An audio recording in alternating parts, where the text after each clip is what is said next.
Batman 64, which is actually the start of the crossover that Joshua Williamson's writing. So it's Joshua Williamson writing with Gilliam March, unfortunately, on art. So I will say this was better than the last Gilla March art that we were subjected to in Justice League. I will agree to that. However, there's at least one. There's one page that stuck out to me more. There's a panel of the Flash like standing like full body, and his shoulders and like his stance was just like, what's this proportion? What's happening here? I hate every time he draws Batman. What is this hunched over with the neck thing that he does with Batman all the time? Yeah, Batman's a gargoyle. I hate it. It is technically better than when he was on that Justice League issue. But I hate it.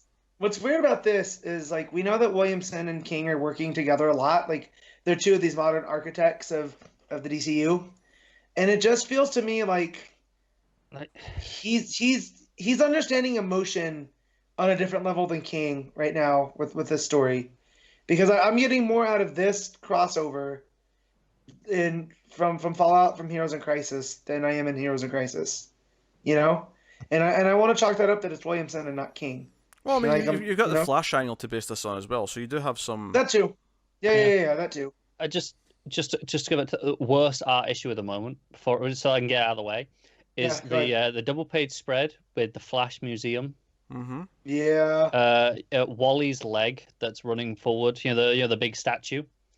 Holy shit! It's awful.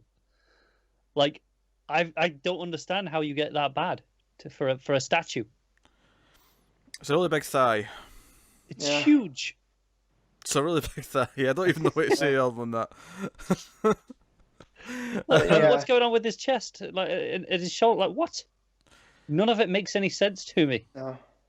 No, it's when Flash catches the Batarangs and there's the following page, he's just sort of holding them there. His stance, like his shoulders, he looks like he's wearing like the American football shoulder pad thing, the big. Yeah, he does. And he's got really skinny knees. Yeah, it looks like he's wearing that under his suit somehow. I will say, if you go back a page, look at Batman's face as he's throwing the Batarangs. It's just comical. He looks like a bird. He looks like Hawk from Hawk and Dove. Almost. Oof. That's the worst thing you could ever say, Pete. I'm not gonna lie, I struggled with this issue, even though I think the writing is perfectly good. Yeah. And there are a lot of ideas in here I like. I really struggled to get through this art. Like, it was. I wasn't that bad. This took me more than twice as long as a usual issue. No, I mean I can still get through a book like this because if the writing's good. The art is garbage though. I will happily say that. Yeah. No, I just we've been over this, but I can't do it. I can't get over books where the art's this bad. Obviously, the flashback with Wally and Dick. Yeah, that's what I was alluding to earlier. Where I'm just like, you a-holes took one of my favorite things with Wally and Dick, and have completely ruined both characters. So thanks, DC. Yeah. So here's the thing. So the big reveal in this, obviously, there's a little tease that Batman's been doing autopsies and whatnot, and Wally and so on and so on. And obviously, I still think the whole like his body's 5 days older than it should be. Is still going to be a factor. But here's the thing. So the end of this actually does tie into the ongoing Batman run as well as what's happening with Flashes from Heroes in Crisis, because it turns out there's an attack on the Central City, the Flash Museum, and it turns out that it's Gotham Girl, right? And I'm like, okay, this is interesting. They're bringing this in, the fact that she's working with Bane, she's up to stuff, and I'm okay. So was it just me, or did Gilliam March draw her more like Harley Quinn? Like I'm thinking of these panels where she's like skipping. It is. It's all in the body language. She's skipping towards the camera, as it were, and smiling as she's. Which the last time we've seen her, she was very dour, right? Not counting her appearance with Bane. The last time I remember her properly was at the end of that first arc, right? Mm-hmm. No, it was no. We've seen her with Duke. Yeah, with Duke. That's what I'm thinking. No. The last time we seen her, I think, was with Batman when he was deciding to propose. Was it? I think so. Remember, it was all up in the big spire at the top of the Gotham, and he was talking to Gotham Girl about what he wants in life and things like that. I'll have to go back and look. That was a bit later, I'm sure. I'm sure that was later than. Fair enough. I don't remember when that was. I just remember the stuff like setting up her relationship with Duke, which. Yeah. Obviously, we never touched on again. Duke's got a box, Matt. He plays music on it. Wait, what? He said Duke, not Duke. He's mocking my accents. Gotcha. Multiple I accents? thought I missed something. That was a singular accent. I'm sure you said accents. Anyways, does this just feel like an afterthought? Like, so we knew that there was gonna have to be this break, and now I just feel like King realized he hasn't planned anything for Gotham Girl since, and so he told Williamson, like, Hey, "Hey, do you want yeah, to take this one? do something." Yeah, Nah, I think he probably, like, when they first thought that he was going to co-write this or whatever, I'm sure this was still going to play into, because given that King's writing Heroes in Crisis, I feel like he probably did have this relatively planned. If anything, well, I can tell from Batman in it, because this is I like seeing how not detached, but how affected by everything Batman is, because he's like he's mentally not there, which is not him. Yeah, he's missing things. Yeah, he's at a low point here in this book. Something that bothers me a little bit in terms of his release schedule is, so obviously this is all set before Nightmares. Yeah. Why didn't we just release it before Nightmares? I think it has to do with that's what I'm saying. I'm saying, like, maybe thinking this isn't the original plan. Like, this is called on the fly. You know what I mean? Like, I mean, unless in the last couple of issues we get into stuff that is playing off of what we learned in the last issue of Heroes in Crisis. Yeah. Yeah, if anything, it's probably going to tie into Heroes in Crisis a bit more, and that's why it has to be here.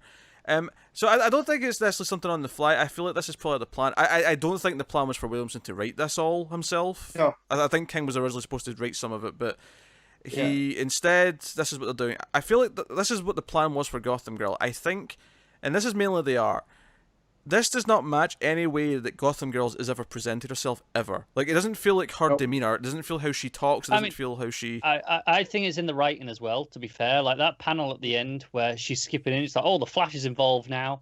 It's really jovial and excited about it. And yeah. That said, we could learn about what she's been up to, and it's completely broken her. Yeah, I mean... You know what I mean? This could be intentional. This is the only time, though, it feels like more like a King thing, where it's intentionally making you go, wait, this isn't right, what's going on here? Because King likes to do that. So I feel like I can still feel his plotting kind of seeping in here a little bit. Yeah. So, but no, I love the relationship between Bruce and Barry. I kept wanting to say Wally, and that's just because my brain. He's my Flash, but yeah, the relationship that's there, and then you get that flashback of the two boys and like how they've they're best friends. So it's kind of like when your kids are friends, you got to kind of be friends with that with the other parent. I like that, and then all that they went through with the button, and now they're at this point, and Bruce holds himself responsible for Wally because this was amongst his idea, and he kind of talked Barry into having him go there, so I'm liking all of that stuff. Yeah, but both Bruce and Barry are being a little unlike themselves, and the Justice League. Yeah. That's kind of the purpose of having that scene with the Justice League at the start, is that all of them are kind of noticing that they're not quite being themselves, and obviously tensions are kind of high. The ending, of course, is that Gotham Girl actually has her brother Gotham kind of strapped up to medical equipment in the hopes that she's going to revive him. It looks like Venom. It does. Yeah, I thought it was Venom. Yeah, it looks like Venom. So, which is cool. Real quick, I want to go back to those Justice League pages and proof that me and Guy Gardner are basically the same person. Is there's a breakfast burrito place that John knows about because Guy never shuts up about it, and that's me. That's what I had for breakfast this morning. Breakfast burrito. Yeah. I mean, I like what the story's doing for the most part here. I like that it did bring Gotham Girl back, even if she feels a bit off at the end here. But hopefully the next few issues will shed light in where she is. And, I've been reading Williamson for the better part of 4 or 5 years now, because I was introduced to him through Birthright and Nailbiter, and then he jumped over for Rebirth. And this is the type of thing that he does: is he writes for the long story, kind of like John used to, So things don't feel right, but there's always a purpose for it. I could be completely wrong, and it could not all add up, but this is what I come to expect. Well, the weird thing here is, though, it's not all on him if it doesn't add up. It's this weird thing where True. It's weird where King's name's not on the comic. Right. But you know that there's but we plot still in here. hold him relatively responsible for whatever's happening. Yeah, this is still not only is it clearly probably still plotted by him in some way. It's still tying into his Batman run and his event series, Heroes in Crisis. So much of this is dictated by what he's doing anyway that like it's naturally still on him as well. Yeah. But that's not to say that I have low hopes for it. I actually think this story might be perfectly good. I think this issue is full of nice moments. It's just unfortunate the art is ruining most of it. Yeah. Because the art's really bad. Yeah.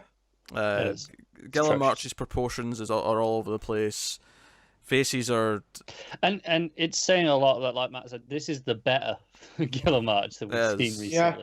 Yes, it's the better Gilliam March, but it's not good. It's what I really hate about Gilliam. There's something beyond the proportions and all that stuff.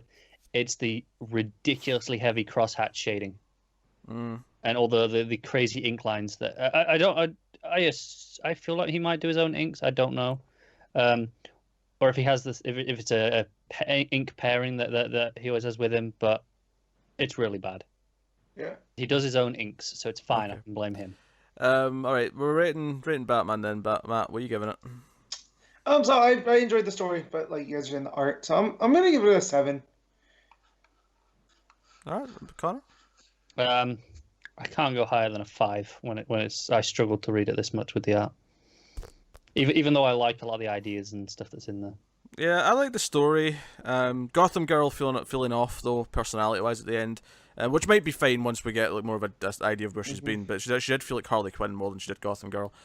But yeah, I'll go with a 6 because I like the story, but the art is dragging it down somewhat. Like if this had good art, it'd probably be like an 8. But you know, points deducted.